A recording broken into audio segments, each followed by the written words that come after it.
Magandang umaga Pilipinas. Mula sa Pag-asa, narito ang latest sa ating panahon.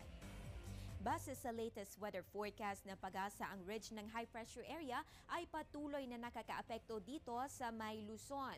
Ang naturang weather system ay magdadala ng fair weather condition sa may Luzon, Visayas at Mindanao, pero syempre maging handa pa rin po tayo sa possible thunderstorms mamayang hapon o gabi.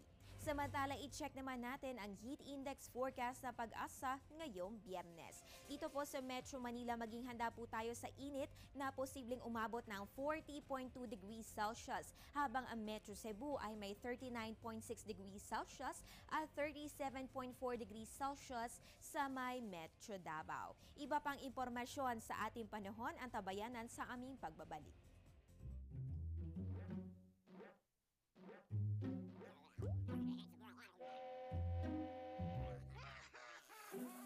Worried kung nasaan ang package mo? Sa Air 21, worry-free! May real-time SMS updates, kaya alam mong status ng padala mo every step of the way. Why worry? Pwede namang worry-free. Sa Air 21, sagot ko, padala mo.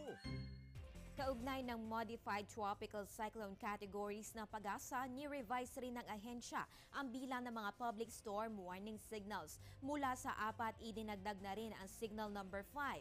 Kapag ang lakas ng hangin may 220 km/h at higit pa, bibigyan ang mga residente na 12 oras o kalahating araw na lead time bago ang direktang pagtama ng isang super typhoon. Ang epekto ng ganitong kalakas na bagyo ay very heavy to widespread damage.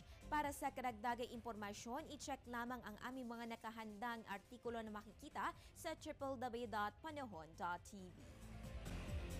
At yan ang latest mula dito sa Pag-asa. Ugaliin mag-monitor ng weather conditions sa pamamagitan ng Panahon TV Facebook at Twitter accounts. At tabayan na rin ng aming susunod na update mamayang alas 10 ng umaga. Ang update na ito ay hatid sa inyo ng Panahon TV Express, kung saan walang pinipiling panahon ang pagbibigay impormasyon. Ako po ang inyong weather girl, April Enerio. Magandang umaga.